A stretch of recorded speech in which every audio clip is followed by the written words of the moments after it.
out our ferocity and our toughness, and even after that, tough loss we took last game, Draymond set the tone after the game. Like, look, we've accomplished a lot this year, faced some adversity, believe it or not, even with the 73-9 season, and we all know we're not ready to be done, and we can do it just one game at a time, obviously, and enjoy it, because it's it's tough to win a championship. It's tough to win the West. Yeah.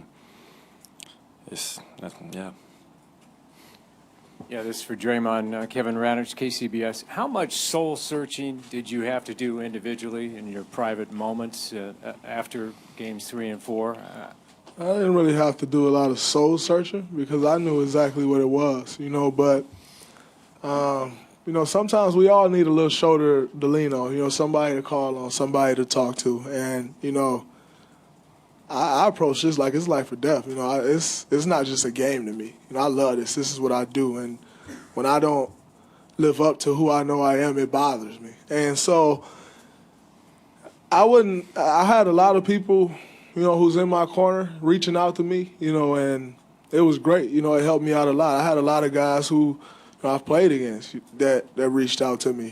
Matt Barnes, Big Baby Davis, Nate Robinson, like all those guys reached out to me. And just to have all those people reach out to me really let me know, like, bro, you somewhere else that I was on another planet somewhere or something, just to have all those people reaching out to me. But it was also something that I already knew, so I just said, at the end of the day, I'm coming out here, like I said earlier, to fight. And I'm not going to worry about missing a shot. I'm not going to worry about if I turn the ball over. I'm not going to overthink it. I'm going to just go out here and play like I've done all year. And everything else will take care of itself. So that was kind of my mindset.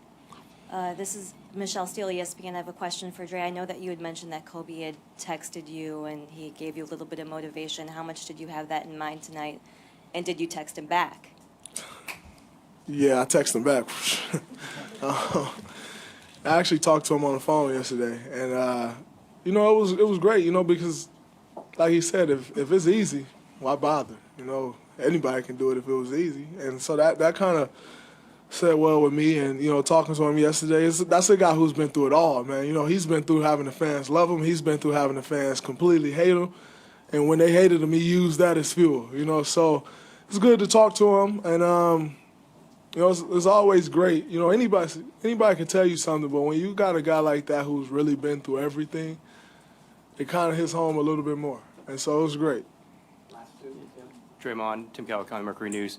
We talked about you before this game. We talked about Steph, too. How important was for you to connect, for you guys to kind of lift each other's game? And did you think that happened today? It was very important.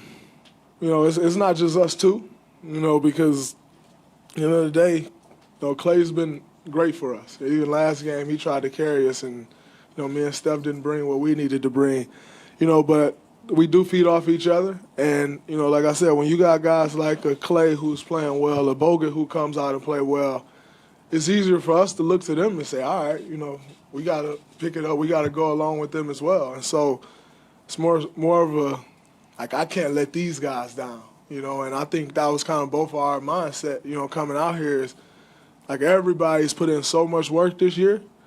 And I know I felt like I was letting them down more so than, like, I care about myself. Like, I care about these guys. And everybody's grinding, everybody's putting in work. This is what we work for, and we can't let each other down. So I know that was my mindset, and I can kind of sense that was Steph's as well. Tim McMahon, ESPN.com. Draymond, given the way the last two games in OKC went, what gives you confidence that you guys can get this series back here for Game 7? This ain't our first time going on the road, and we know what it takes to win on the road, and we have to make sure that we stick to that. We have to go in there and follow the game plan, and we have to go in there and completely exceed their intensity level, because that's a tough building to play in. They feed off that crowd. They're always in attack mode there, so we got to make sure we go in there and exceed their intensity level and try to take the crowd out the game. And we've done it before, and we know what it takes to do it, so we just got to make sure that we use that experience. Obviously, it's a different team, different challenge, but same formula. Great. Thank you. Ooh.